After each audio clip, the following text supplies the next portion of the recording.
The blood on her hands had long since dried, but Sarah Brennan could still feel the weight of it as she stepped off the dusty stagecoach into the afternoon heat of Redemption, Texas, in the late summer of 1876. She carried nothing but a worn carpetbag and secrets that sat heavier on her shoulders than any physical burden could. And as her boots touched the sun-baked earth of this frontier town, she made herself a promise that she would never again let a man close enough to break her the way Thomas had.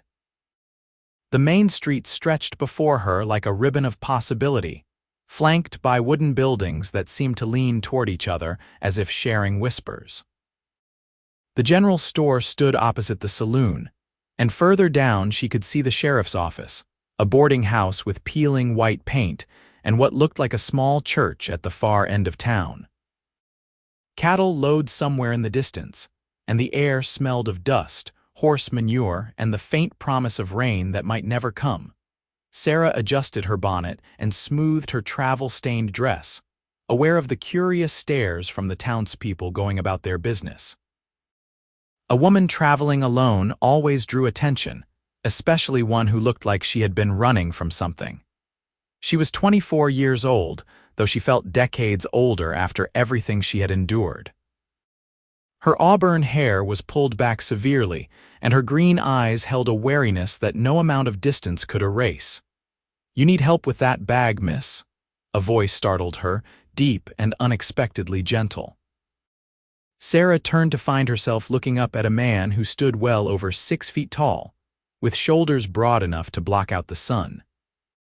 He wore typical cowboy attire, dusty brown pants, a faded blue shirt with the sleeves rolled up to reveal tanned, muscular forearms, and a worn hat pushed back just enough to reveal dark hair and eyes the color of rich coffee.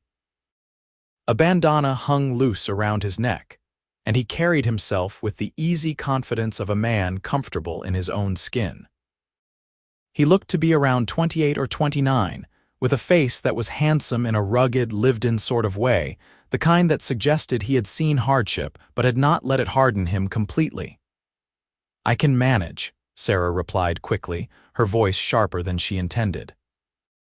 She tightened her grip on the carpetbag, a reflexive gesture that did not go unnoticed. The cowboy raised both hands in a gesture of peace, taking a small step back. "Did not mean to overstep. Just seemed like you might be new to town, and Redemption can be a confusing place for folks who do not know their way around." His smile was genuine, reaching all the way to his eyes, and something about that openness made Sarah's chest tighten with an emotion she could not quite name. "I am looking for the boarding house," she said, allowing her tone to soften just slightly. He had not done anything to deserve her hostility after all. It was not his fault that every man now reminded her of Thomas, of closed fists and broken promises. That would be Mrs. Henderson's place just up the road there. He pointed to the building Sarah had noticed earlier. "She runs a respectable establishment, good meals included with the room. I am Connor Hayes, by the way. I work at the Running Creek Ranch just outside of town." "Sarah," she offered, deliberately leaving off her last name. Sarah Brennan felt too much like her old life, too connected to the woman who had stood at an altar and promised to love and honor a man who had proven himself worthy of neither. Connor nodded as if he understood the omission, which perhaps he did. The West was full of people starting over, shedding old names and old lives like snakeskin. "Well, Miss Sarah, welcome to Redemption. I hope you find what you are looking for here." He tipped his hat and walked past her toward the general store, his spurs making a soft, jingling sound with each step. Sarah watched him go, telling herself the flutter in her chest was just nerves from the long journey and nothing more. She had not come all this way to fall into the same trap that had nearly destroyed her. Mrs. Henderson turned out to be a plump woman in her 50s with kind eyes, and an efficiency that suggested she had been running her boarding house for many years. She showed Sarah to a small but clean room on the second floor with a narrow bed, a washstand, a wardrobe, and a window that overlooked the main street. "Rent is due every Friday," Mrs. Henderson explained, her hands folded over her ample middle. Breakfast is at 7, supper at 6. No men in the rooms, no loud noise after 9, and no causing trouble. You running from the law, the directness of the question caught Sarah off guard. No, ma'am, running from a man then. It was not a question this time.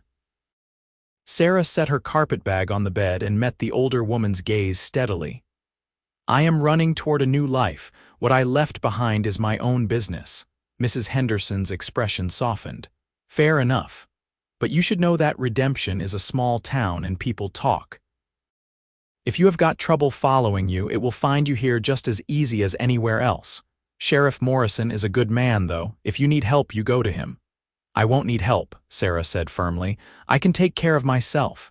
Every woman thinks that until she cannot, Mrs. Henderson moved toward the door, then paused. There is a seamstress shop in town, Mrs. Coulter's place. She has been looking for help since her assistant got married and moved to San Antonio. You might inquire there if you are looking for work. After the landlady left, Sarah sank onto the bed and let herself take a full breath for what felt like the first time in days. She had made it. 3 weeks of careful planning, of hiding money in the flour tin, of waiting until Thomas passed out drunk one night before slipping away like a ghost. 3 weeks of looking over her shoulder, jumping at shadows, convinced that every male voice behind her was his, coming to drag her back and make her pay for the audacity of leaving. She touched her ribs carefully, feeling the tender spots where the bruises had finally started to fade to yellow and green. The split lip had healed, and the finger marks on her upper arms were almost gone. Her body was mending faster than her spirit, but she supposed that was to be expected. Physical wounds always healed quicker than the ones carved into your soul. That night, Sarah lay in bed listening to the unfamiliar sounds of redemption settling down for the evening. Somewhere a dog barked, and she could hear the tinny sound of a piano from the saloon down the street. The bed was harder than she was used to, and the room felt both too small and too large at the same time, but she was safe. For now, that was enough. The next morning, Sarah found Mrs. Coulter's seamstress shop wedged between the general store and a small office that appeared to belong to a land surveyor. The shop was tidy, with examples of work displayed in the front window, dresses and shirts, and even a beautifully embroidered tablecloth that caught the morning light. Mrs.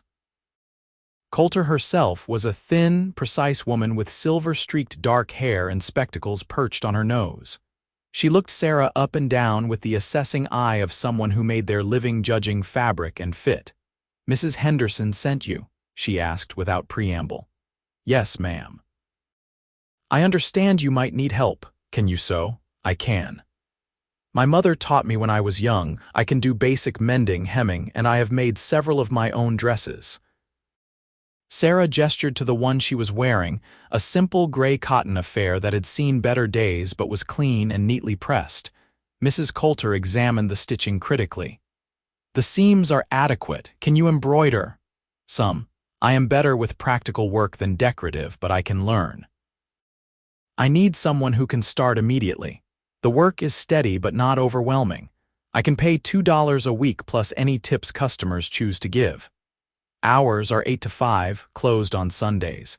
You will take measurements, pin hems, do basic alterations, and help with cutting patterns. In time, if you prove capable, I may teach you more advanced techniques. Interested? $2 a week was not much, but combined with the room and board at Mrs. Henderson's, it would be enough to survive on. More importantly, it was honest work that would keep her busy and give her a reason to get up each morning. Yes, ma'am, I am very interested.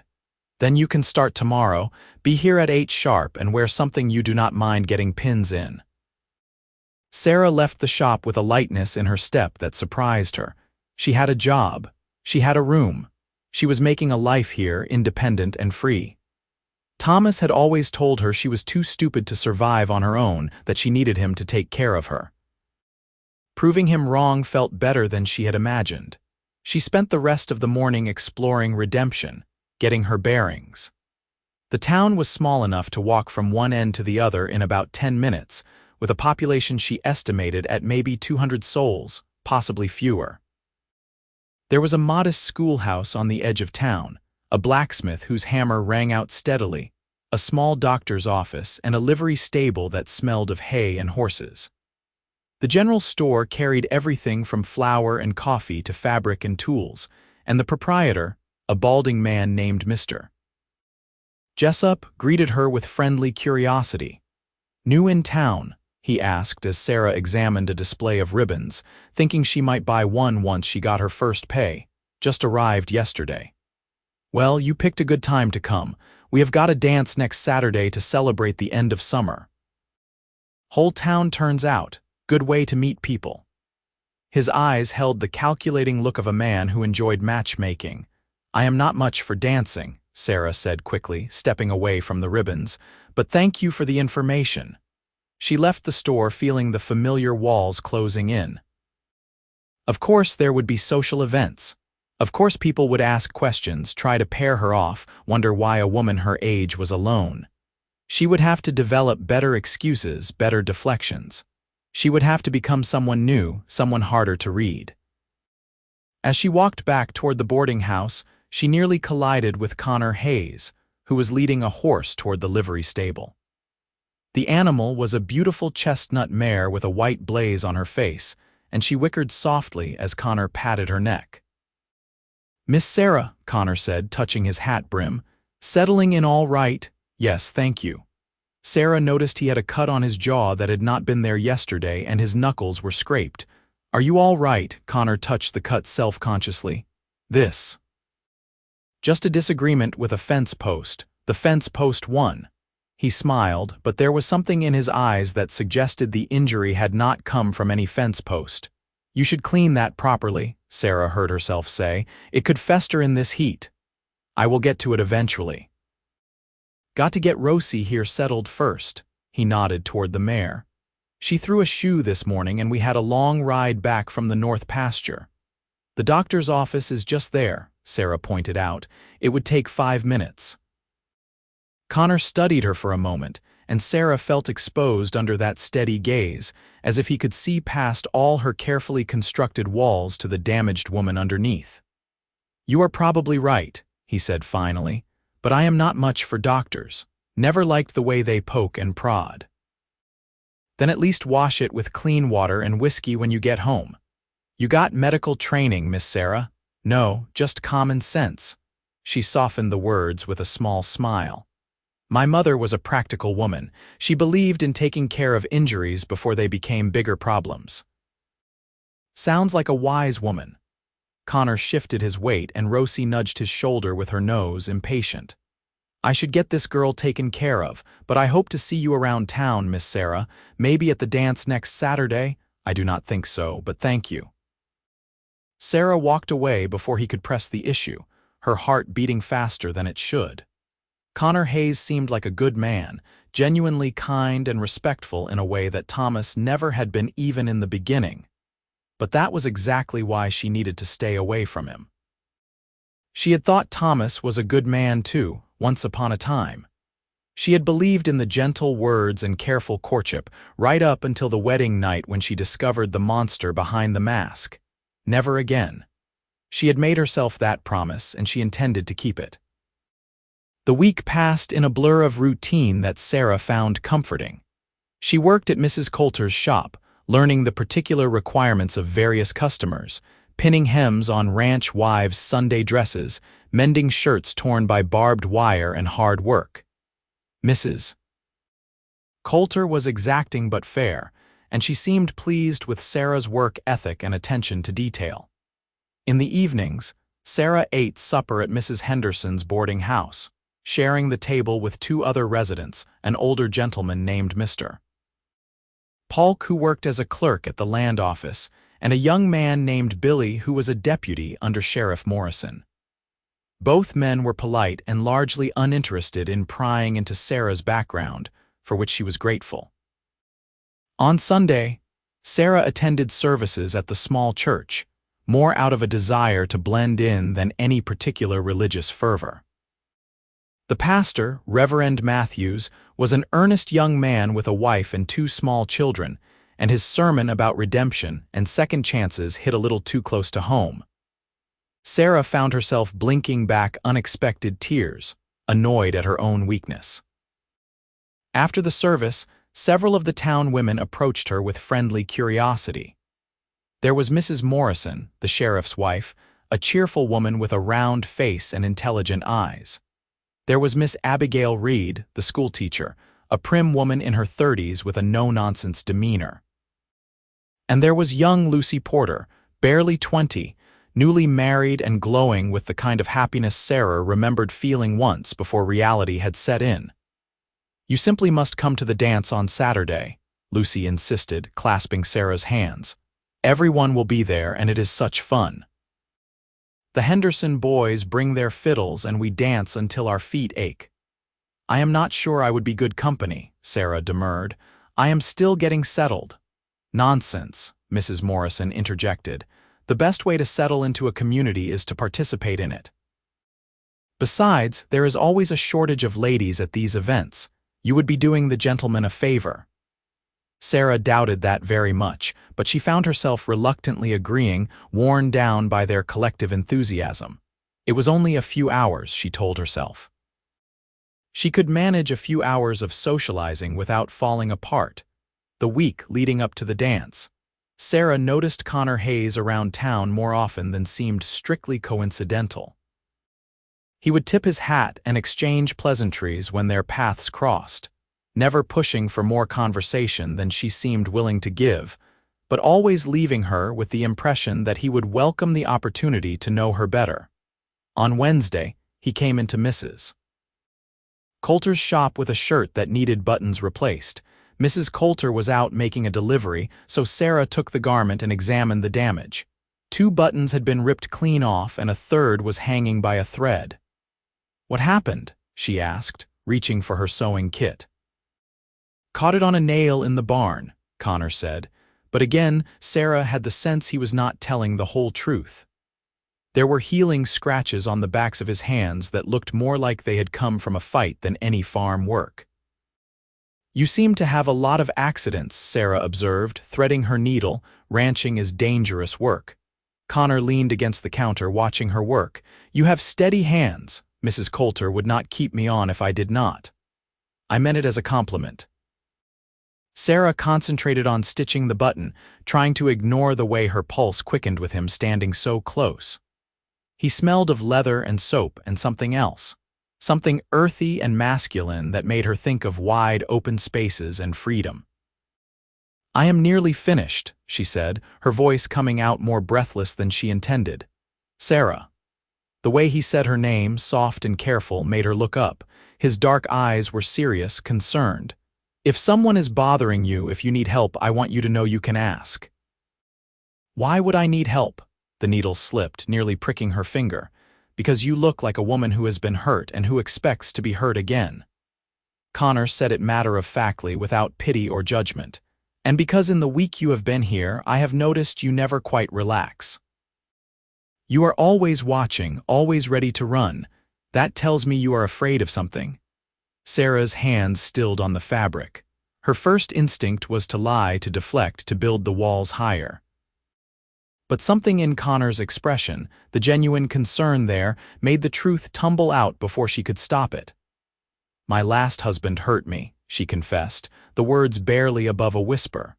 She kept her eyes on the shirt in her hands, unable to meet his gaze. "He hurt me in ways I did not think possible. He made me believe it was my fault, that I deserved it, that if I just tried harder or was quieter or more obedient, he would stop. But he never stopped, not until I left." The silence that followed felt enormous. Sarah braced herself for the questions, the judgment, the inevitable suggestion that she should go back and try to make it work. That was what people always said. That was what the law said too, that a woman belonged to her husband and had no right to leave, no matter what he did. "Sarah, look at me." Connor's voice was gentle but firm.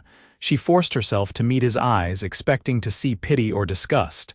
Instead, she saw a fierce protectiveness that took her breath away. "I will spend my life proving I will not," Connor said, each word deliberate and weighed. "If you will let me. I will not pretend to understand everything you have been through, but I know enough to know that no woman deserves to live in fear. And I know that I have been drawn to you since the moment I saw you step off that stagecoach, looking like you were ready to fight the whole world if you had to. You are the strongest person I have met in a long time, Sarah, and I would count it an honor if you would let me prove that not all men are monsters. Sarah's hands trembled as she tied off the thread and bit it clean. You do not know me. You do not know what I have been through, what I might have done. Then tell me, or do not, but either way the offer stands. Connor reached out slowly, telegraphing his movement, and gently touched the back of her hand where it rested on the counter. I am a patient man, Sarah. I can wait as long as it takes for you to trust me. I do not know if I can ever trust anyone again. That is all right too. Trust is earned, not given. He pulled his hand back, respecting her space. Will you save me a dance on Saturday, just one? If you hate every minute of it, I will leave you alone after that, but if there is even a chance you might not, I would like to take it. Sarah knew she should say no. Every instinct screamed at her to protect herself, to maintain distance, to never let herself be vulnerable again. But looking into Connor's honest eyes, seeing the sincerity there, she found herself nodding before her brain could overrule her heart. One dance, she agreed. But I am warning you, I am terrible at it. Connor's face broke into a smile that transformed his features, making him look younger and impossibly handsome. Then we will be terrible together. That is the best kind of dancing anyway. After he left with his repaired shirt, Sarah sat in the quiet shop and pressed her palm against her racing heart. She felt terrified and exhilarated in equal measure, like she was standing on the edge of a cliff, unsure whether she was about to fall or fly. Saturday arrived with clear skies and temperatures that finally started to hint at the coming autumn.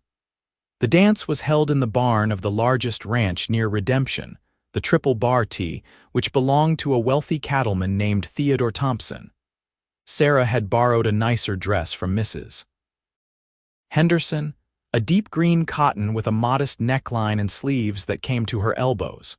She had let her auburn hair down from its severe bun, pinning it up more softly in a style that framed her face. You look lovely, dear, Mrs. Henderson said approvingly as Sarah descended the stairs. That color brings out your eyes something wonderful. It feels strange to dress up, Sarah admitted. I had forgotten what it was like to wear something pretty. Then it is high time you remembered. Now go on, Billy is waiting with the wagon to give you a ride out to the ranch. Have fun tonight, Sarah. You deserve it. The barn had been transformed for the occasion, with lanterns strung from the rafters and long tables set up along one wall, groaning under the weight of food that the townswomen had prepared. There was fried chicken and cornbread, potato salad and green beans, pies and cakes and cookies of every variety. The Henderson brothers, twin men in their 40s with weathered faces and nimble fingers, were tuning their fiddles in the corner, joined by a younger man with a banjo and another with a guitar. The barn was already crowded with people, cowboys in their Sunday best mixing with farmers and townspeople. Children ran underfoot, and the air buzzed with conversation and laughter. Sarah felt immediately overwhelmed, the press of bodies and noise making her want to retreat to a corner and make herself invisible. Sarah, you came. Lucy Porter appeared at her elbow, looking radiant in a yellow dress that made her blonde hair shine. Come meet some of the other ladies. Oh, you look so pretty in that dress. Is that color not perfect on her? This last was directed at Miss Reed, the school teacher who had just approached. Very becoming, Miss Reed agreed. I am glad you decided to join us, Mrs. Or is it Miss, Sarah said quickly. The lie came easily, born of necessity. Miss Brennan. If either woman noticed the slight hesitation, they were too polite to mention it. They drew Sarah into their circle, introducing her to what seemed like half the town. Names and faces blurred together until Sarah's head spun, but she smiled and nodded and tried to commit at least some of them to memory. The music started, a lively reel that sent couples rushing to the center of the barn. Sarah stayed near the wall, content to watch. She had not been lying when she told Connor she was a poor dancer. Thomas had never taken her anywhere they might dance, preferring to keep her isolated and under his control. "Miss Sarah." The familiar deep voice made her turn. Connor stood beside her, cleaned up and handsome in dark pants and a white shirt that made his tanned skin look even darker. His hair was neatly combed and he smelled faintly of bay rum. "You look beautiful." "Thank you, you clean up well yourself." High praise indeed. His eyes crinkled at the corners when he smiled. "Are you ready for that dance you promised me?" Sarah's stomach clenched with nervousness. "I meant what I said about being terrible at this. And I meant what I said about not minding." Connor offered his hand, palm up, leaving the choice entirely to her. "Come on, Sarah. Worst case, you step on my toes a few times and we both laugh about it." Against her better judgment, Sarah placed her hand in his. His fingers closed around hers, warm and calloused and surprisingly gentle for such a large man. He led her onto the floor just as the reel ended and a slower song began, something sweet and melancholy that the fiddles carried beautifully. Connor placed one hand on her waist, keeping a respectful distance between them, and lifted her other hand in his. "Just follow my lead," he murmured. "I have got you." They began to move, swaying to the music. Sarah stumbled once, but Connor steadied her, his hand firm on her waist. After a few moments, she started to relax into the rhythm, letting him guide her around the floor. Other couples moved around them, but Sarah barely noticed. Her world had narrowed to Connor's steady presence, the warmth of his hand, the way he looked at her like she was something precious. "See." Connor said softly, "You are doing fine. You are a good teacher, or you are a better dancer than you thought." He spun her gently, and Sarah found herself laughing, a sound that felt rusty from disuse. When he pulled her back, they were a fraction closer than before, close enough that Sarah could see the flecks of gold in his brown eyes. "I like hearing you laugh," Connor said. "You should do it more often." "I have not had much to laugh about lately." "Then I will have to work on changing that." His thumb moved in a small circle against her waist, a gesture so subtle she almost missed it. "Sarah, I know you have been hurt. I know you have every reason to be cautious. But I want you to know that I mean what I said. I will spend as long as it takes proving that I am not like him." "You barely know me. How can you make promises like that?" Connor was quiet for a moment, considering. The song was winding down, but he did not loosen his hold on her. "My pa used to say that sometimes you just know." He said that when he met my mother, it was like something clicked into place inside him. Like he had been walking around incomplete his whole life and suddenly found the missing piece. "I always thought that was just romantic nonsense, the kind of thing old married folks say to make their lives seem more interesting than they were." He met her eyes directly. "But then I saw you step off that stagecoach, looking fierce and scared and determined all at once, and I understood exactly what he meant." Sarah's breath caught in her throat. "Connor, I cannot. It is too soon. I am too broken." "You are not broken. You are healing. There is a difference." The music stopped, but Connor made no move to step away. "Dance with me again, please." She should say no.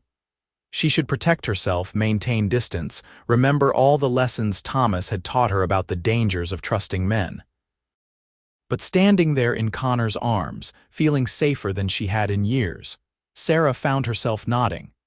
They danced 3 more songs together, and by the end of the third, Sarah was smiling freely, her body fitting against Connor's in a way that felt natural and right. When the band finally took a break, Connor led her outside where the air was cooler and the stars spread across the sky like scattered diamonds. "Tell me about yourself," Sarah said, leaning against the fence rail. "Not the things everyone knows, but the real things." Who is Connor Hayes when he is not being the polite cowboy everyone sees? Connor settled beside her, his shoulder almost but not quite touching hers. "I am the second son of a rancher from Missouri. My older brother inherited the family spread, which was expected and fine by me. I wanted to see more of the country, make my own way. I came to Texas 3 years ago and hired on at the Running Creek Ranch. I am good with horses, decent with cattle, and I can fix just about anything that breaks." I like my coffee black, my whiskey neat, and my mornings quiet before the world gets noisy. I have a younger sister named Emma who is married to a blacksmith in St. Louis, and I write her letters I am terrible at sending." He paused, then added quietly, "And I have been lonely, though I did not realize how much until recently." "What changed? You," he said it simply, as if it were the most obvious thing in the world. "Your turn. Tell me about Sarah Brennan." Sarah stared up at the stars, organizing her thoughts. "I grew up in Arkansas on a small farm. My mother died when I was 16, and my father followed 6 months later. Everyone said it was his heart, but I think it was really just that he could not bear to live without her." She swallowed hard.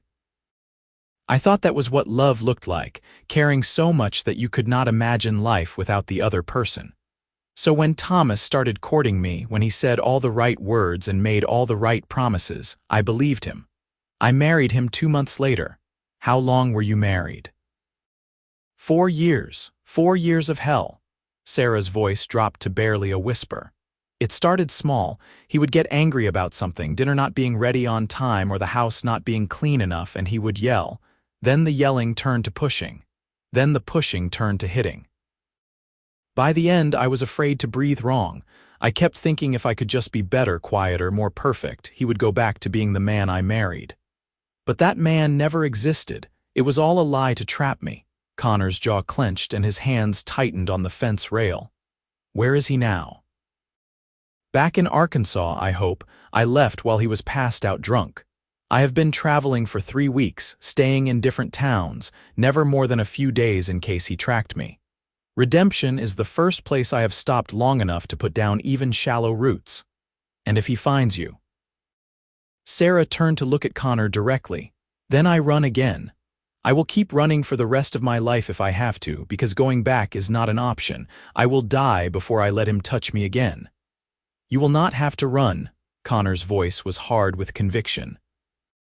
"If he shows up here, he will have to go through me first, and half the town besides. We protect our own in redemption."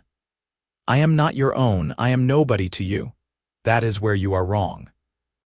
Connor reached out slowly, giving her plenty of time to pull away, and gently tucked a loose strand of hair behind her ear. His fingers lingered for just a moment on her cheek, featherlight. "You are not nobody, Sarah, not to me, not anymore." Sarah felt tears prick her eyes, overwhelmed by the intensity of his sincerity. "You are making this very difficult for me." "Making what difficult?" "Keeping you at a distance. Protecting myself. You keep being kind and patient and genuine, and it makes me want to trust you." "But I am so afraid, Connor. I am afraid that I am making the same mistake again, that I am seeing what I want to see instead of what is really there." Connor nodded slowly, accepting her fear without trying to dismiss it. "I understand, and I am not asking you to trust me right now today. I am just asking you to give me the chance to earn it one day at a time. Can you do that?" Sarah wiped at her eyes, frustrated by her own tears. She had cried more in the last hour than she had in months. "I can try. That is all I am asking." Connor's smile was gentle. "Now, how about we go back inside and get some of that pie before it is all gone? I saw Mrs. Henderson bring her famous apple pie, and if we do not hurry, Billy will eat the whole thing." The rest of the evening passed in a pleasant blur. Sarah ate pie, made small talk with the other townswomen, and danced twice more with Connor before allowing a few of the other cowboys to claim a turn. None of them affected her the way Connor did. None of them made her feel like maybe, just maybe, she could learn to trust again. On the wagon ride back to town, squeezed between Mrs. Henderson and Billy while several other townspeople crowded into the back, Sarah found herself replaying every moment of the evening. The way Connor had looked at her. The way his hand had felt on her waist. The promise in his voice when he said he would spend his life proving he would not hurt her.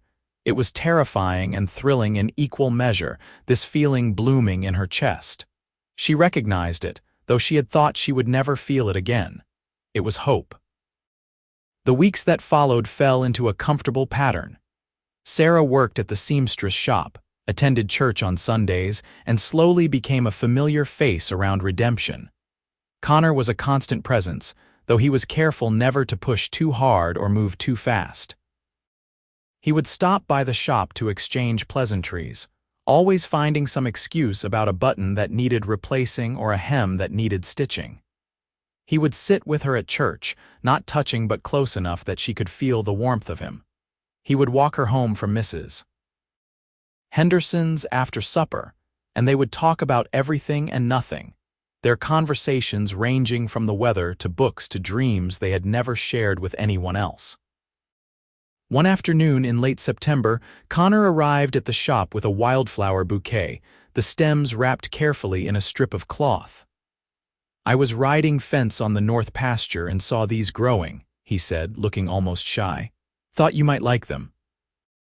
Sarah took the flowers, touched beyond words. They were simple wildflowers, black-eyed Susans and bluebonnets and Indian paintbrush, nothing fancy or expensive.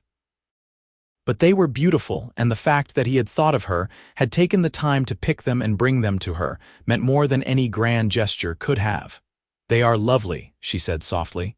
"Thank you, Connor. There are more where those came from.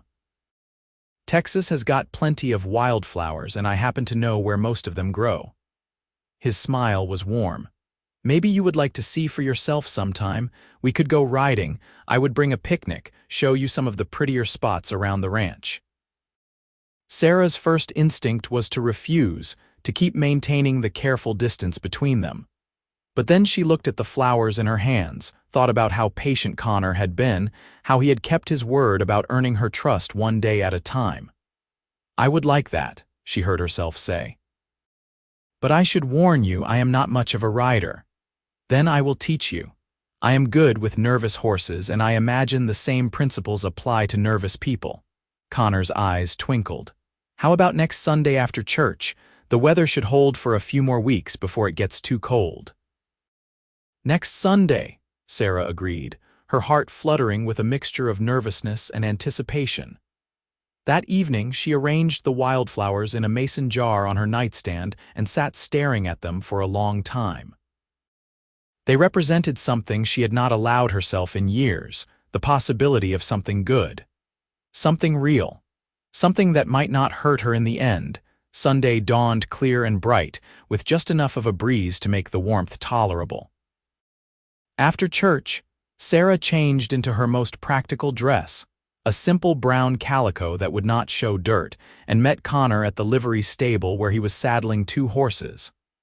One was the chestnut mare she had seen him with that first week, Rosie. The other was a gentle-looking bay gelding with a white star on his forehead. "This is Captain," Connor said, patting the bay's neck. "He is the steadiest horse on the ranch, which is why I borrowed him specifically for you. He would not spook if a thunderstorm and a rattlesnake showed up at the same time. That is oddly reassuring." Sarah approached the horse cautiously, extending her hand to let him sniff her. Captain blew softly through his nostrils and allowed her to stroke his velvety nose. Connor showed her how to mount, giving her a leg up into the saddle and adjusting the stirrups to the right length. Then he swung up onto Rosie with an easy grace that came from years of practice. "Just hold the reins gently and squeeze with your legs if you want him to move faster. Pull back gently to slow down or stop. Captain will mostly follow Rosie, so you do not have to do much." "Ready?" Sarah nodded, gripping the saddle horn perhaps a bit too tightly. But as they started walking out of town, heading toward the open range, she began to relax into the rhythm of the horse's gait. It was not as terrifying as she had imagined. Actually, there was something peaceful about it, the gentle rocking motion and the clip-clop of hooves on packed earth. They rode in comfortable silence for a while, leaving redemption behind and heading into the rolling prairie that surrounded it. The land was vast and open, stretching to the horizon in every direction, covered in tall grass that rippled in the wind like waves. Occasional stands of mesquite and live oak broke up the monotony, and Sarah spotted longhorn cattle grazing in the distance. "It is beautiful out here," she said, meaning it. "I have never seen so much open space." "That is what I love about Texas," Connor replied. "You can see for miles, nothing but land and sky. Makes you feel small in a good way, like your problems are not as big as you thought they were. He led them to a spot beneath a massive live oak tree where a small creek burbled over smooth stones. The shade was welcome after the ride, and Connor spread a blanket he had brought in his saddlebag. He unpacked the picnic, which turned out to be fried chicken, biscuits, cheese, apples, and a jug of cool tea. They ate and talked, the conversation flowing easily. Connor told her stories about working on the ranch, about ornery cattle and unpredictable weather and the satisfaction of a hard day's work. Sarah found herself sharing memories of her childhood, the good times before her parents died, before Thomas. She told him about learning to sew from her mother, about helping her father in the garden, about the little freedoms of growing up on a farm. "I have not thought about those times in years," she admitted, lying back on the blanket and staring up through the oak branches at patches of blue sky. "It feels good to remember I was happy once. You can be happy again." Connor lay down beside her, careful to leave space between them. "You deserve to be happy, Sarah. I am starting to believe that might be true." She turned her head to look at him. "You have been so patient with me, Connor. I know I am not easy to be around with all my walls and fears. You are worth the patience." He propped himself up on one elbow, looking down at her. "Can I ask you something? You can ask. I might not answer." "Fair enough." Connor took a breath. "What are you most afraid of?" Really at the core of it, Sarah considered the question seriously. "I am afraid of losing myself again," she said finally. "When I was with Thomas, I stopped being Sarah and became this small, frightened thing that only existed to try not to make him angry. I lost everything I was, everything I wanted to be. I am just starting to find myself again, and the thought of giving that up, of letting someone else have that power over me, terrifies me more than anything." Connor nodded slowly. "I understand. And I want you to know that I have no interest in changing you or controlling you or making you into something you are not. I like who you are right now, Sarah. The strong woman who survived something terrible and came out the other side. The woman who works hard and does not complain. The woman who looks at the world with caution but also with hope. That is the Sarah I am falling for, and that is the Sarah I want to know better." "Falling for?" Sarah's heart skipped a beat. "Yes." Connor reached out slowly and took her hand, lacing his fingers through hers. "I know it is fast. I know you are not ready to hear it yet, but I would be lying if I said I did not have feelings for you, Sarah. Deep feelings that get stronger every time I see you." Sarah squeezed his hand, overwhelmed by the honesty in his voice. "I have feelings for you too," she whispered, "but they scare me." "That is all right, we can be scared together." Connor lifted her hand and pressed a gentle kiss to her knuckles, the gesture so tender it made Sarah's throat tighten. "No pressure, no expectations. We will just take each day as it comes and see where it leads. How does that sound?" "It sounds like exactly what I need." They stayed under the oak tree for another hour, talking and laughing and simply being together. When they finally rode back to town, Sarah felt lighter than she had in years, as if some of the weight she had been carrying had finally lifted. Over the following weeks, Sarah and Connor spent more and more time together. He taught her to ride properly, taking her on longer excursions into the countryside. She mended his clothes and sewed him a new shirt, dark blue that brought out his eyes.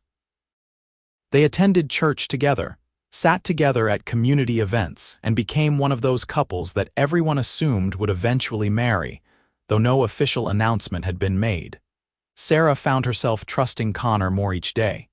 He never raised his voice to her. He never tried to control where she went or who she talked to. When she flinched at sudden movements, he would slow down and give her space. When she had nightmares, which still happened more often than she liked, he would sit with her on Mrs. Henderson's front porch and talk about nothing until the fear passed. It was not perfect. Sarah still had days when the fear overwhelmed her, when every man looked like Thomas and every shadow seemed to hide a threat. But Connor was there through all of it, steady and patient and utterly reliable. One evening in late October, as the weather finally started to cool and the leaves on the few deciduous trees around Redemption began to turn, Connor took Sarah for a walk down by the creek that ran on the edge of town. The sun was setting, painting the sky in shades of orange and pink and purple that seemed too beautiful to be real. "I have been thinking," Connor said as they walked hand in hand along the creek bank.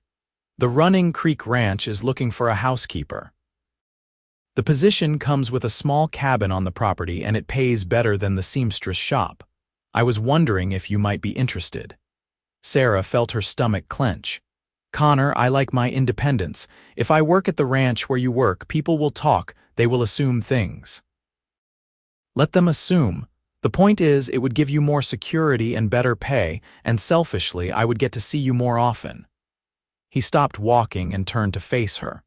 "But if you are happy at Mrs. Coulter's shop, then forget I mentioned it. I just wanted you to know the option was there." Sarah studied his face, looking for any sign of manipulation or hidden agenda. But Connor's expression was open and honest as it always was. He genuinely wanted to help her, not trap her. "Can I think about it?" she asked. "Of course.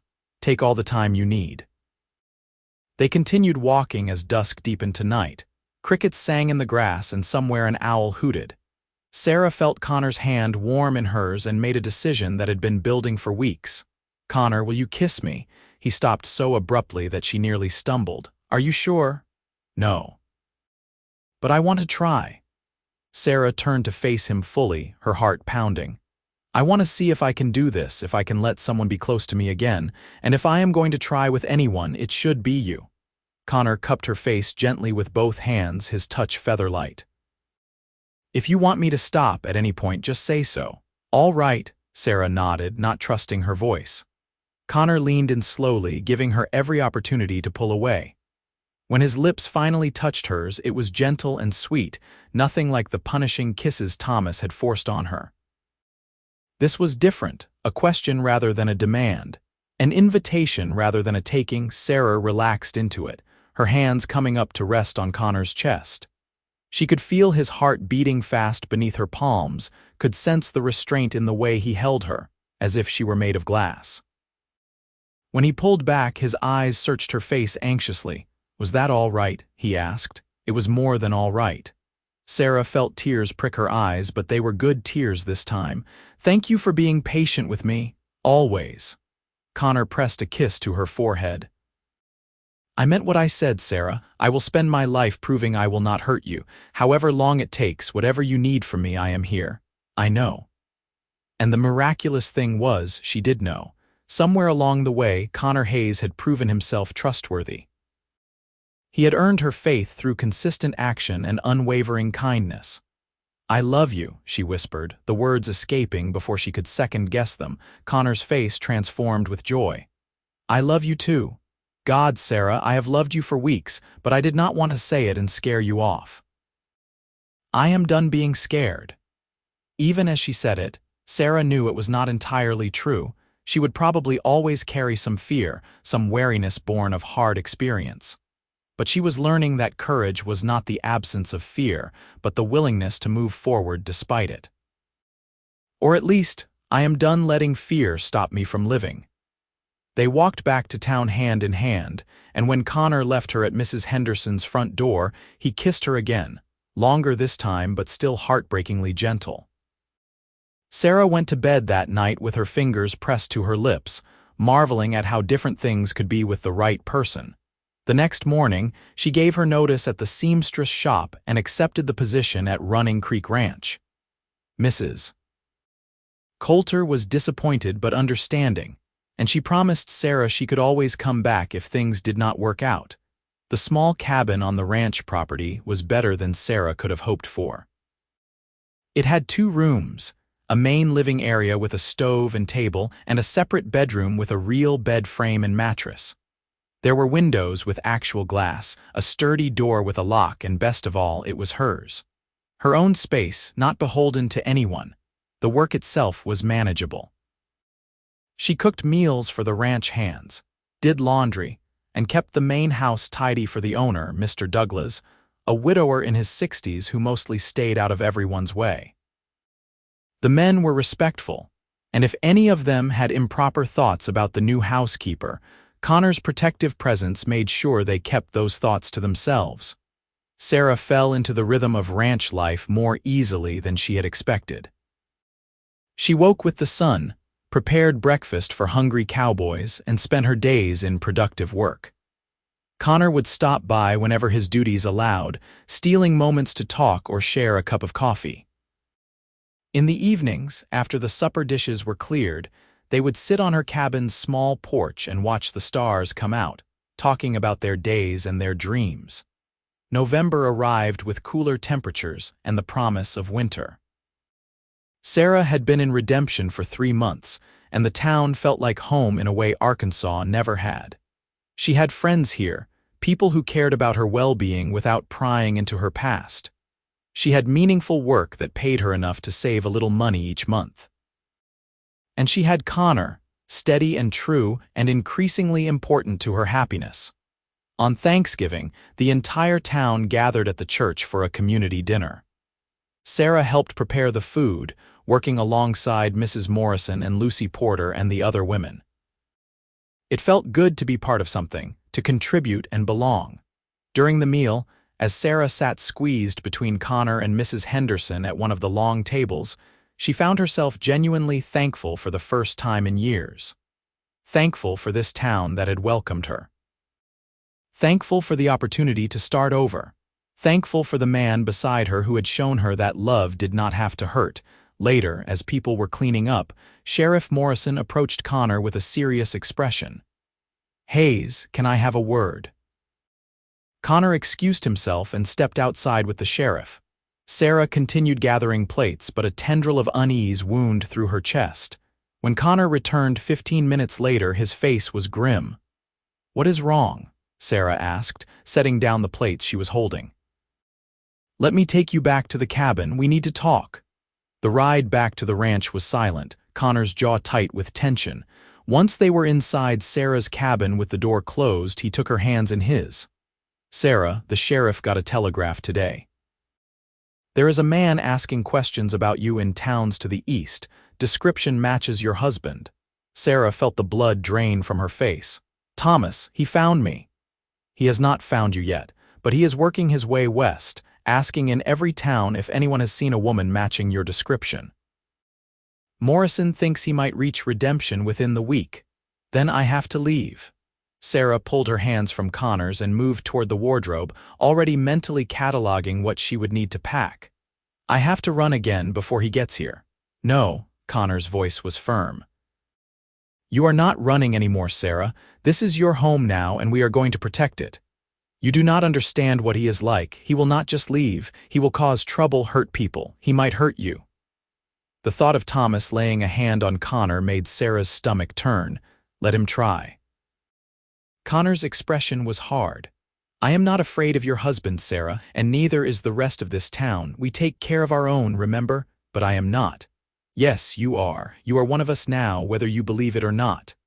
Connor pulled her into his arms, holding her tight. "We are going to handle this together. You, me, the sheriff, and anyone else who needs to be involved, but you are not running, not anymore." Sarah wanted to argue, to insist that running was the only option. But standing in Connor's embrace, feeling his strength and certainty, she found herself believing that maybe, just maybe, there was another way. The next few days were tense. Sheriff Morrison put the word out quietly to a few trusted men in town, including Connor and his boss, Mr. Douglas. They developed a plan. When Thomas showed up, if he showed up, Sarah would not be alone. Someone would always be nearby, watching and ready to intervene. Sarah went about her work trying to act normal, but fear sat heavy in her chest. She jumped at every sound, saw Thomas in every stranger's face. Connor stayed close, sleeping on the floor of her cabin despite her protests that it was not proper. "I do not care about proper," he said firmly. "I care about keeping you safe." On the 4th day after they received the warning, Thomas Brennan rode into Redemption. Sarah was at the general store when it happened, buying supplies for the ranch. She was at the counter talking to Mr. Jessup when the door opened and a too familiar voice said, "Well, well." "Hello, Sarah." She froze, her hand clenching around the coins she had been about to hand over. Slowly, She turned to face the nightmare she had thought she left behind. Thomas looked exactly as she remembered. Tall and broad-shouldered, with blonde hair and blue eyes that had once seemed handsome but now just looked cold. He was dressed in traveling clothes, dusty from the road, and there was a pistol on his hip. "You have led me on quite the chase, wife," Thomas said, his voice deceptively pleasant. The tone she knew meant danger, the calm before the storm. "Did you really think you could run from me? Did you think I would not find you? You need to leave." Sarah was proud that her voice only shook a little. "I am not going back with you. That is not your decision to make." Thomas took a step forward and Sarah instinctively backed up against the counter. "You are my wife, bought and paid for. You belong to me. The lady asked you to leave." Connor's voice came from the doorway, and Sarah had never been so relieved to hear anything in her life. He filled the frame, his hand resting casually on his own gun. "I suggest you do as she says." Thomas looked Connor up and down dismissively. "This does not concern you, Cowboy. This is between me and my wife. See, that is where you are wrong." Connor stepped fully into the store, and Sarah noticed Sheriff Morrison following behind him, along with Mr. Douglas and two other ranch hands. "Anything that concerns Sarah concerns all of us, and she made it clear she wants you to leave. I have got legal right." Thomas's face was reddening with anger. "She is my wife, and the law says she has to come with me." "That may be how things work in Arkansas," Sheriff Morrison said calmly, his hand also resting on his gun. "But in Redemption, we have got a different way of looking at things. The lady says she does not want to go with you, so she is staying here. Now you can leave peacefully or we can make you leave. Your choice." For a moment, Thomas looked like he might try something stupid. His hand twitched toward his gun and Sarah's heart nearly stopped. But he was facing 5 armed men, and even in his arrogance he must have realized those were not good odds. "This is not over," he snarled, his eyes fixing on Sarah with a hatred that made her flinch. "You are my wife, Sarah. Till death do us part, remember? If I cannot have you, nobody will." "That sounds like a threat," Sheriff Morrison said, his voice hardening. "I am going to have to ask you to hand over your gun and come with me. We have got a nice cell where you can cool off for a few days. You cannot arrest me. I have not done anything wrong." "You just threatened a woman in my town. That is plenty wrong." The sheriff's gun was out now, pointed steadily at Thomas. "Gun, now." For a terrible moment, Sarah thought Thomas would actually draw, would force the sheriff to shoot him. But finally, moving with barely controlled rage, he unbuckled his gun belt and let it drop to the floor. Sheriff Morrison moved forward to collect it, and he gestured for Thomas to precede him out the door. As he passed Sarah, Thomas leaned in close enough that only she could hear him whisper, "You will pay for this." Then he was gone, marched down the street toward the jail by the sheriff and his deputies. Sarah stood frozen, unable to quite believe it was over. Her legs suddenly felt weak, and she would have collapsed if Connor had not been there in an instant, catching her and holding her up. "I have got you," he murmured into her hair. "You are safe. He cannot hurt you anymore." Sarah clung to him, shaking with reaction. The store had fallen completely silent, every customer staring. She knew there would be talk, knew her past was now public knowledge. But at that moment she did not care. Thomas was in jail, she was free. Over the next few days the full story came out. Sarah reluctantly answered Sheriff Morrison's questions, explaining about the marriage and the abuse and her flight from Arkansas. The sheriff contacted authorities back east, and it turned out Thomas was wanted on several charges including theft and assault on someone other than Sarah. There were warrants out for his arrest. "He will be sent back to Arkansas to stand trial," Morrison explained to Sarah and Connor in his office. "Even if the law does not take your situation seriously, and I will be honest that they might not, he has got other crimes to answer for. He will be locked up for a long time. And if he gets out," Sarah asked, still unable to fully relax. "If he gets out and comes back here, we will handle it again. But Sarah, you need to understand something. You are not powerless. You are not alone. What happened in that store, that was not just me and Connor. That was the whole town standing behind you. We protect our own." Sarah nodded, fighting back tears. She had never had anyone stand up for her before, had never imagined a whole community would come to her defense. It was overwhelming in the best possible way.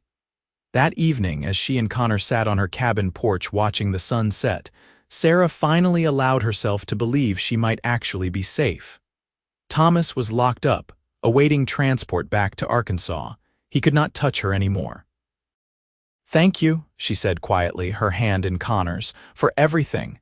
For believing me, for protecting me, for not giving up on me even when I was difficult. You were never difficult. You were healing." Connor lifted her hand to his lips. "And you do not need to thank me for doing what any decent person should do. I love you, Sarah. There is nothing I would not do for you."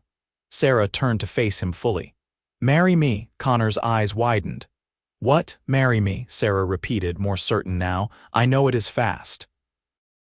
I know I am still technically married to Thomas, though surely there is a way to get that annulled or divorced. But I know what I want, Connor. I want you. I want this life we are building together.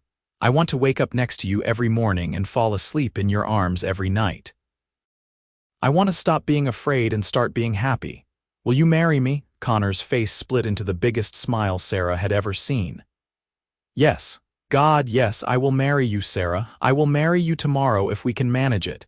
He kissed her then, deep and passionate and full of promise. Sarah kissed him back, pouring all her love and hope and gratitude into it. When they finally broke apart, both breathing hard, Connor rested his forehead against hers. "I love you so much," he whispered. "I am going to spend the rest of my life making sure you never regret this. I know you will." That is why I asked. Getting legally divorced from Thomas turned out to be complicated but not impossible. With the help of a lawyer in a nearby larger town and Sheriff Morrison's testimony about the abuse, the marriage was eventually annulled on the grounds of cruelty and abandonment. The process took 3 months, but Sarah did not mind waiting.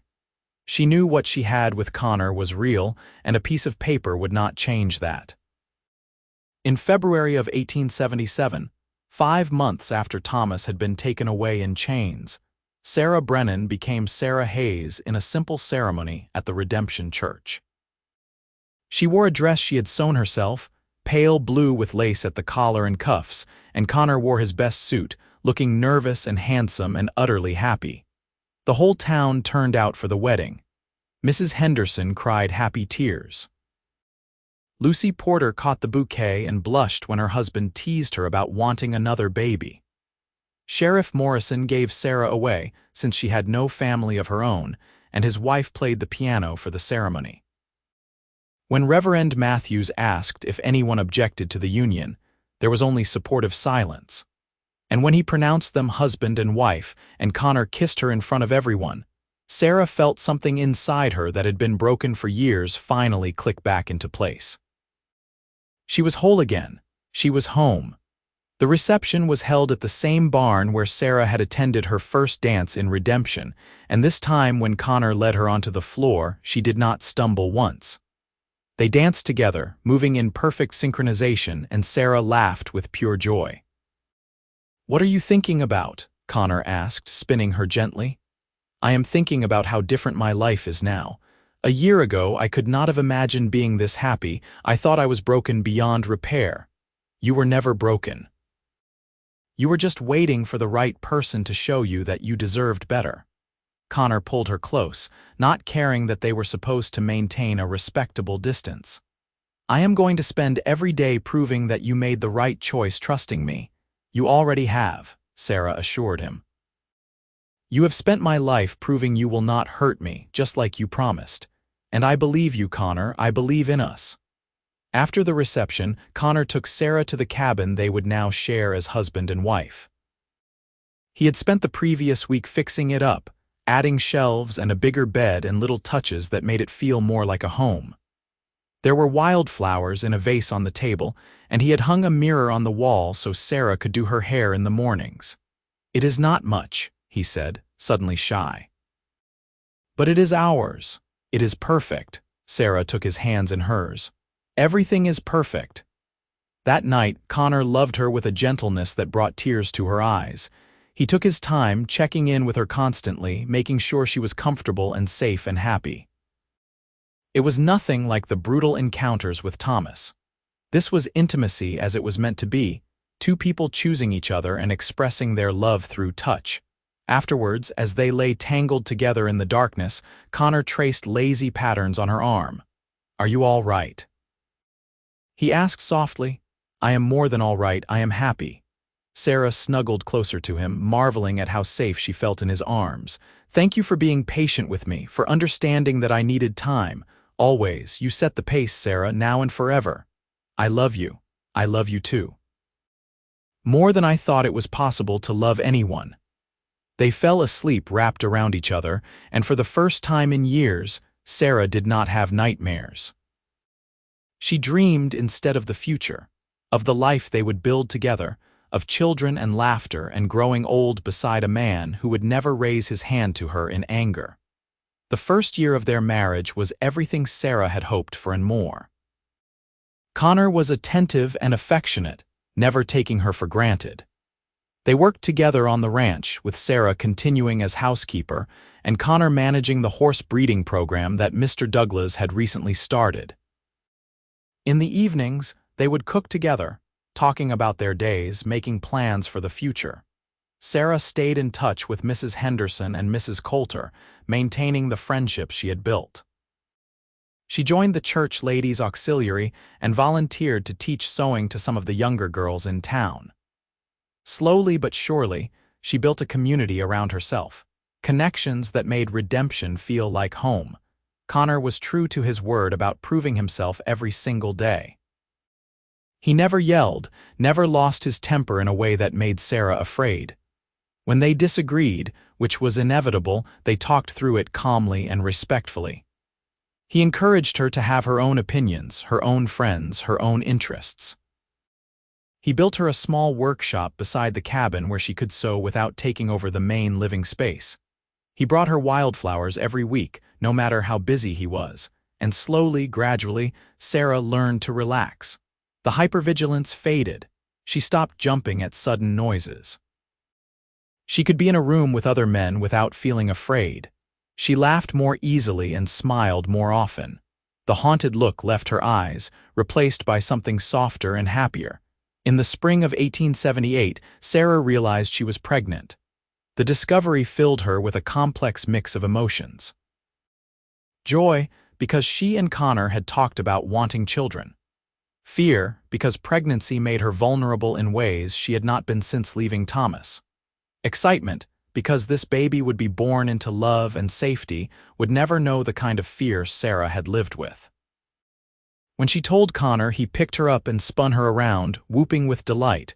Then he immediately set her down carefully, worried he had been too rough. "I am pregnant, not made of glass," Sarah laughed. "You can still hug me. I know, we are having a baby."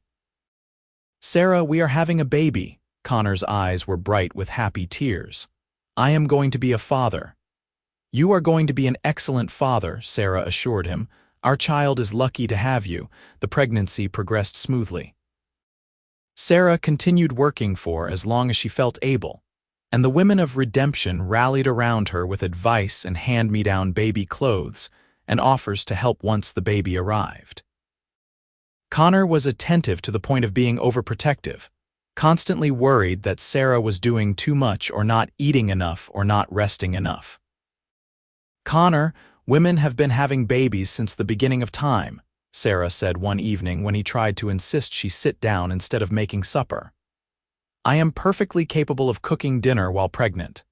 I know, I just worry. I want to make sure you and the baby are safe." Sarah softened, taking his face in her hands. "We are safe. We have a good doctor, a supportive community, and we could not be safer if we tried. Now sit down and let me cook, or we are going to have a very late supper." In November of 1878, Sarah went into labor. It was long and difficult, as first labors often are, but Connor stayed by her side the entire time, holding her hand and encouraging her.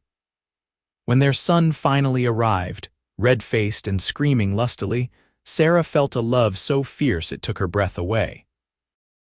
"He is perfect," Connor whispered, staring at the tiny bundle in Sarah's arms with wonder. "Look at him. He is absolutely perfect." They named him James Connor Hayes, James after Sarah's father and Connor after his own. Little Jamie, as they immediately started calling him, had his father's dark hair and what would eventually become his mother's green eyes. He was healthy and strong, and he quickly became the center of their universe. Parenthood was exhausting but rewarding. Connor threw himself into being a father with the same dedication he brought to everything else. He changed diapers without complaint, walked the floor with Jamie when he was fussy, and sang off-key lullabies that somehow always worked. Sarah watched him with their son and fell in love with him all over again, seeing the gentleness and patience he showed to their child.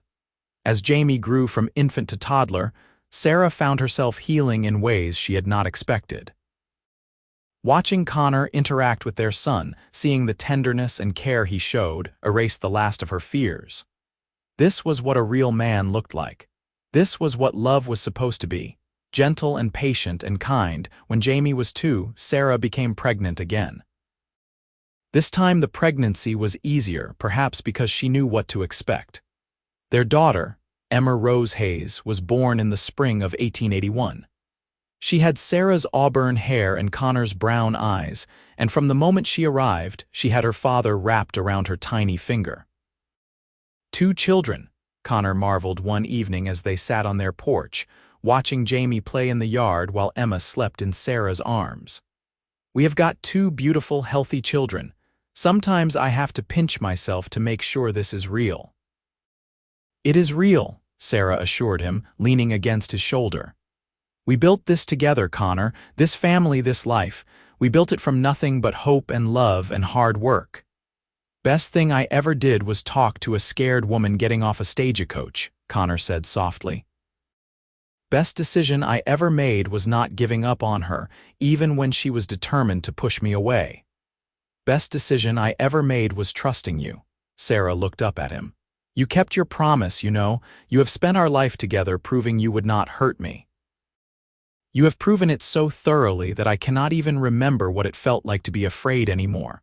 Connor kissed the top of her head. "That is all I ever wanted, for you to feel safe and loved and happy, for you to know that you deserved all of that and more." The years continued to pass in a blur of happiness. Jamie grew into a serious, thoughtful boy who loved horses as much as his father did. Emma was spirited and joyful, filling their cabin with laughter. Sarah and Connor's love deepened and matured, weathering the normal stresses of life but never wavering in its foundation. In 1883, Mr. Douglas decided to retire and move back east to live with his daughter.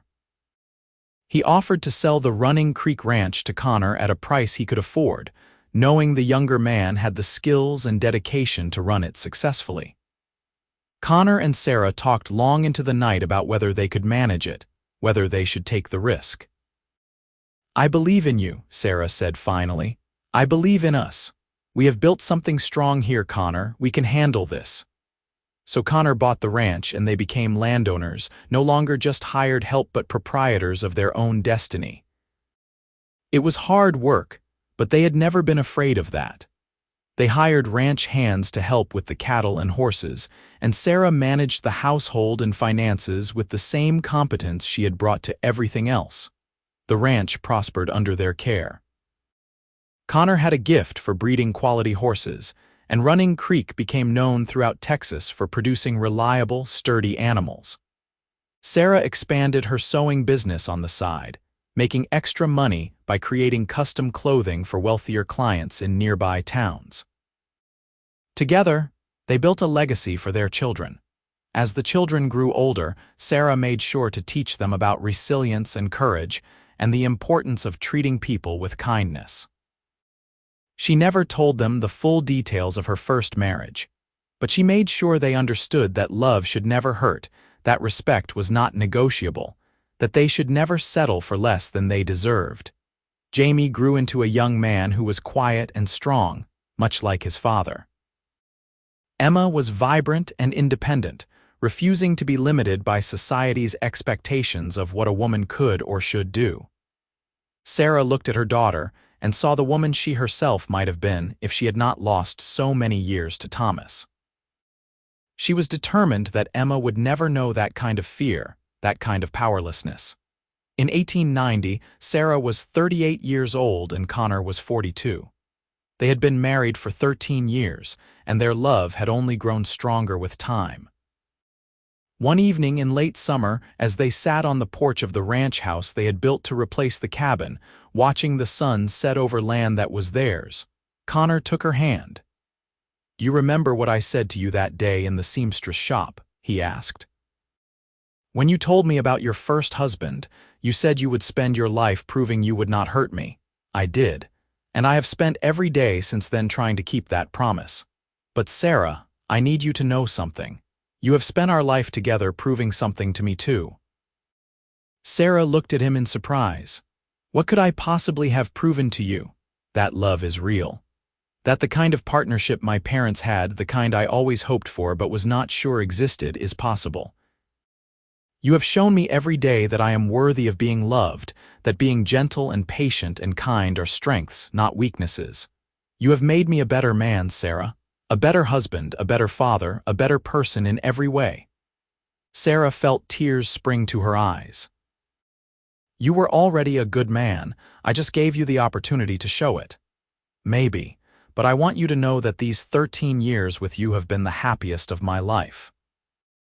And if I could go back to that day when you stepped off the stagecoach, knowing everything that would happen, all the challenges we would face, I would not change a single thing. Because it all led to this, to us, to our family and our home and the life we have built together." "I would not change anything either," Sarah said softly. "Not even the hard parts, because they made me appreciate the good parts that much more. I love you, Connor Hayes. I will love you for the rest of my life. And I will love you, Sarah Hayes, today, tomorrow, and every day after that." They kissed as the sun dipped below the horizon, bathing the Texas sky in shades of gold and red. In the distance, they could hear Jamie working with one of the young horses, and Emma was inside practicing the piano that Connor had bought her last year. It was an ordinary evening in their extraordinary life, and Sarah felt a profound gratitude for every moment of it. The years continued their steady march forward. Jamie fell in love with a rancher's daughter from a neighboring spread, a sensible young woman named Catherine, who Sarah immediately liked. They married when Jamie was 21, and Sarah and Connor became grandparents a year later when Catherine gave birth to a little boy they named Thomas Connor Hayes. "Thomas?" Sarah had asked in surprise when Jamie announced the name. It was the one name she had hoped would never be spoken in their family. "After Grandpa Thomas, Catherine's grandfather," Jamie explained. "But we wanted to honor Dad too, so Thomas Connor. Is that all right, Ma?" Sarah realized with a jolt that her son did not know her first husband's name had been Thomas. She had successfully left that part of her past behind so completely that even her own children did not know the details. "It is perfect," she said, hugging him tight. "Absolutely perfect." Emma shocked everyone by announcing at age 18 that she wanted to go to college, one of the new women's colleges in the East. It was expensive and unconventional, but Sarah and Connor supported her decision immediately. They had always encouraged their daughter to dream big, and they would not stop now. "Are you sure about this?" Emma asked her mother as they packed her trunk for the journey. "It is a lot of money, and I know you are worried about me being so far away." "I am terrified," Sarah admitted. "But I am also proud. You are doing something I could never have imagined when I was your age, Emma. You are taking control of your life and your future. That is the best thing any woman can do." Emma hugged her mother tight. "Thank you for always believing I could do anything I wanted. You and Papa raised me to be strong and independent. I would not be who I am without that." After Emma left for college, the ranch felt quieter. Sarah and Connor were not old by any means, but they had entered a new phase of life. Their children were grown and making their own ways in the world. It was both sad and satisfying. seeing the fruits of their labor in the capable, confident adults Jamie and Emma had become. Connor began training a young ranch hand named Peter to eventually take over the day-to-day operations of Running Creek. He was not ready to retire completely, but he liked the idea of having more time to spend with Sarah, to travel a bit, to enjoy the life they had built. In 1895, as Sarah approached her 43rd birthday, she and Connor took a trip to San Antonio. It was the first time they had traveled together, just the two of them, since their honeymoon nearly 18 years earlier. They stayed in a nice hotel, ate at restaurants, and explored the city like a young couple in love. One evening, as they walked along the river, Connor pulled Sarah close. "Do you ever think about how different your life could have been?" he asked. "If you had not gotten on that stagecoach, if you had not come to redemption." "Sometimes," Sarah admitted. "But then I remember that every choice, good and bad, led me to you, led me to this life. And I would not trade that for anything. Not even the pain, the fear, not even that." Sarah turned to face him fully. "Because the pain taught me to value the peace you gave me. The fear taught me to appreciate safety. I know what we have, Connor, in a way I could never have known if I had not experienced the alternative. I know how rare and precious real love is, and I am grateful for every single day of it." Connor pulled her into a deep kiss, right there on the street where anyone could see. When they broke apart, both were smiling. "Come on," he said, taking her hand. "Let us go back to the hotel. I want to spend the rest of the evening showing you exactly how much I love you." They returned to redemption refreshed and closer than ever. The years continued to be kind to them. Jamie and Catherine had 3 more children, giving Sarah and Connor a total of 4 grandchildren to spoil. Emma graduated from college and became a teacher, eventually returning to Texas and opening a school for girls in San Antonio. Connor's hair went gray at the temples, and Sarah developed laugh lines around her eyes. They moved a bit slower than they used to, but their love never aged. If anything, it grew stronger, deepened by years of shared history and mutual support. In 1900, on their 23rd wedding anniversary, Connor surprised Sarah with a trip back to the oak tree where they had their first picnic. It looked exactly the same, as if time had stood still in that one magical spot. He spread a blanket and they sat in the shade just as they had all those years ago. "Do you remember what you asked me that day?" Connor said, unpacking sandwiches and apples. "You asked what I was most afraid of. I remember you asked me the same thing." "I did." "And you said you were afraid of losing yourself again, of giving someone power over you." Connor set down the food and took both of Sarah's hands in his. "I want you to answer that question again now. What are you most afraid of?" Sarah thought about it seriously. So much had changed since that day. She was not the same frightened woman who had arrived in redemption. She was strong and confident and secure in herself and her relationship. "I am afraid of losing you," she said honestly. "Not because I could not survive without you, but because I do not want to. You are my partner, my best friend, the love of my life. The thought of going on without you terrifies me." Connor nodded slowly. "I feel the same way, which is why I want to make sure every day counts. Every moment we have together is precious, Sarah. I do not want to waste a single one." "We will not. We will keep building this life together, keep loving each other, keep being grateful for what we have." Sarah leaned forward and kissed him softly. "Thank you, Connor, for seeing me that day at the stagecoach, for not giving up on me. For spending our life together proving I could trust you. You kept your promise in every way that matters." "And you kept yours," Connor replied. "You trusted me, even when it was hard. You built this life with me. You gave me a family and a home and a love I never thought I would find. You are my everything, Sarah Hayes. You always have been." They ate their picnic and talked about everything and nothing, just as they had so many years before.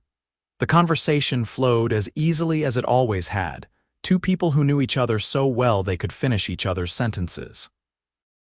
As the afternoon waned, Connor pulled out one more surprise, a small box wrapped in cloth. "I got you something," he said, suddenly looking shy.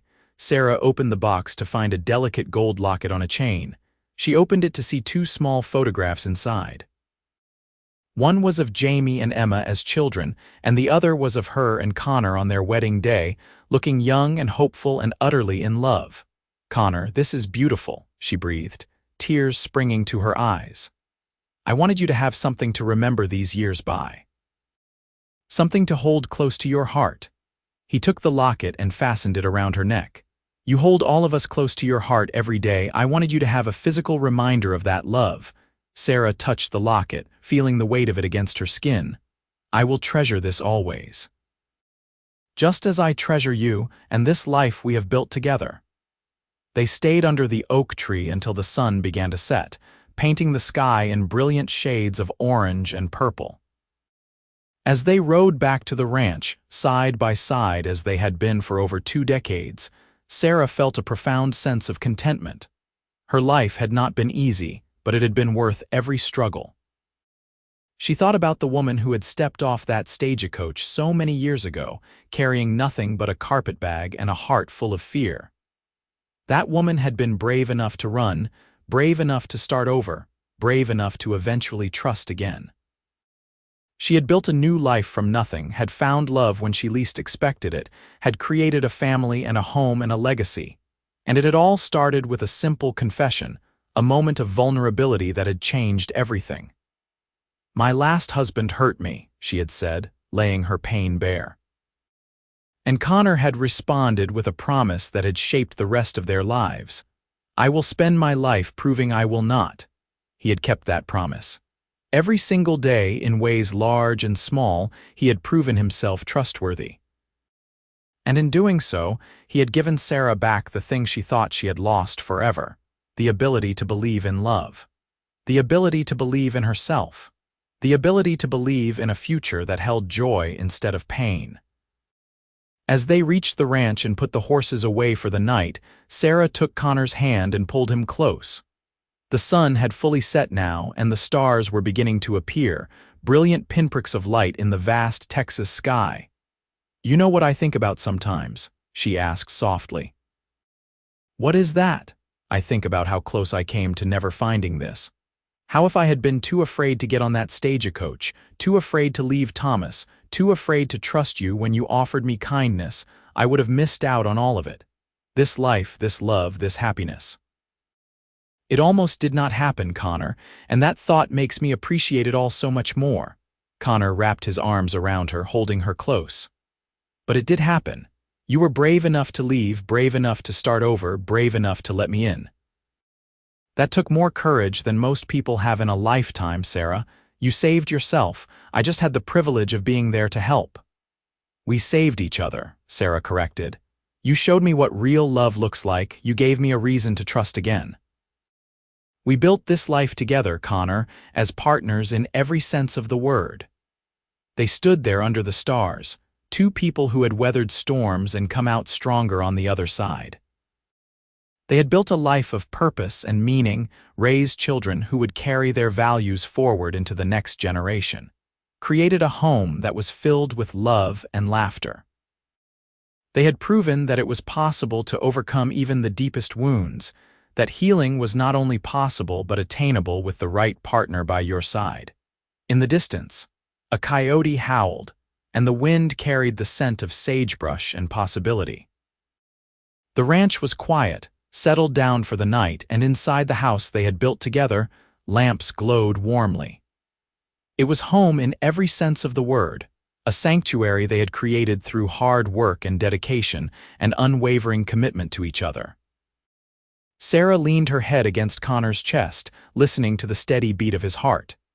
It was a sound that had become as familiar to her as her own breathing, a constant reminder that she was loved, valued, and safe. "I love you," she whispered. "I will love you until my last breath and beyond." "And I will love you just as long," Connor replied, pressing a kiss to the top of her head. "You are my heart, Sarah Hayes. You always will be." They walked hand in hand toward the house, toward the life they had built together, toward a future that stretched bright and promising before them. The woman who had once been too broken to believe in happy endings had found hers after all. And the cowboy who had promised to spend his life proving his love had done exactly that, day after day, year after year, in 1,000 small and significant ways. Their story was one of redemption and healing, of second chances and hard-won trust. It was a testament to the power of patience, the importance of kindness, and the transformative nature of real love. Sarah had learned that not all men were monsters, that opening her heart again did not mean inviting in pain, that vulnerability could be a strength rather than a weakness. And Connor had learned that some promises were meant to be kept for a lifetime, that the greatest rewards often required the greatest patience, that love was not about control but about partnership. As they climbed the steps to their porch, Sarah paused to look back at the land they had made their own. The ranch stretched out before them, bathed in starlight, peaceful and prosperous. It was a physical representation of everything they had accomplished together, every dream they had made real through determination and devotion. "No regrets?" Connor asked, following her gaze. "Not a single one," Sarah replied firmly. "This life, this love, you and me, and everything we have built together, it is more than I ever dared to hope for. You kept your promise, Connor. You spent our life together proving you would not hurt me. And in doing so, you gave me back my life. You gave me back myself." They went inside together, closing the door on the night and stepping into the warmth of home. And if anyone had asked Sarah in that moment if she believed in happy endings, she would have said yes without hesitation. Because she was living in one, had been living in one for over 20 years. It was not a fairy tale ending where everything was perfect and easy. It was something better, something real. It was a love built on respect and trust, tested by time and challenges and proven genuine by its endurance. The years ahead would bring more changes, more joys and sorrows, more grandchildren and new adventures. Connor's hair would turn completely white and Sarah's steps would slow with age. But their love would remain constant, a foundation that nothing could shake. They would grow old together on the ranch they had built, surrounded by family and friends, secure in the knowledge that they had done something rare and precious. They had created a love story worth telling. And when Sarah finally passed away at the age of 73, surrounded by children and grandchildren and great-grandchildren, with Connor's hand clasped in hers, her last thought was one of gratitude. Gratitude for the courage she had found to leave her old life behind. Gratitude for the town of redemption that had welcomed her with open arms. Gratitude for the second chances and new beginnings that had seemed impossible once upon a time. And most of all, gratitude for the cowboy who had seen her at her most broken and had chosen to love her anyway, who had spent a lifetime keeping the promise he made in a seamstress shop so many years before. Connor followed her 3 years later, at the age of 79. His children found him in the barn, tending to the horses he loved, a peaceful smile on his face. At his funeral, his daughter Emma spoke of the love story her parents had shared, of how her father had shown her what a real man looked like, how he had proven that gentleness was the truest form of strength. His son Jamie spoke of the legacy of kindness and integrity his father had left behind, values that would be passed down through generations. And when Connor was laid to rest beside Sarah in the small cemetery outside Redemption, the whole town turned out to pay their respects to a man who had exemplified the best of what the West could be. Not the violence and lawlessness that dime novels celebrated, but the quiet courage of building something lasting, the strength found in keeping promises, the heroism of choosing love over fear. Their grandchildren would grow up hearing stories about Sarah and Connor, about the love that had transformed 2 lives and created a legacy that lasted for generations. They would learn about the importance of second chances, about how healing was possible even after the deepest wounds, about how one person's kindness could change the trajectory of another person's entire life. And on warm summer evenings, when the family gathered at the old ranch house that still stood proud after all those years, someone would inevitably tell the story of how it all began. How a frightened woman stepped off a stagecoach into a Texas afternoon and met a cowboy who refused to give up on her. How she confessed her pain and he promised to prove himself trustworthy. How that promise became the foundation for a love that lasted a lifetime and beyond. It was a story of the Wild West, but not the one usually told. It was not about gunfights or cattle drives or frontier justice, though all of those things had played their part. It was about something simpler and more profound, the healing power of love freely given and faithfully maintained, the transformation that was possible when two people chose to build something beautiful together, the triumph of hope over despair. In Redemption, Texas, where the memories of Sarah and Connor Hayes lived on in the buildings they had helped establish, the families they had touched, and the values they had embodied, their story became legend. It was a reminder that even in the hardest of times, in the wildest of places, love could bloom and flourish, that broken hearts could mend, that promises kept had the power to change the world, one life at a time. And every spring, wildflowers bloomed on the hill where Sarah and Connor were buried, black-eyed Susans and bluebonnets and Indian paintbrush, a riot of color that seemed to celebrate the love story that had unfolded beneath the vast Texas sky all those years ago. A love story that proved redemption was not just the name of a town, but a promise available to anyone brave enough to reach for it. A love story that began with pain but ended with joy, that started with fear but concluded with profound peace, that transformed two wounded souls into partners who built something lasting and true. Their legacy lived on in every kindness shown, every promise kept, every heart that chose hope over cynicism. Because Sarah and Connor Hayes had proven something important, something the world needed to remember then and still needs to remember now, that love does not have to hurt, that gentleness is not weakness, that the strongest foundations are built not on control but on respect, not on fear but on trust. They had shown that it was possible to overcome even the darkest past, to build a bright future from the ashes of what came before, to find happiness when happiness seemed impossible.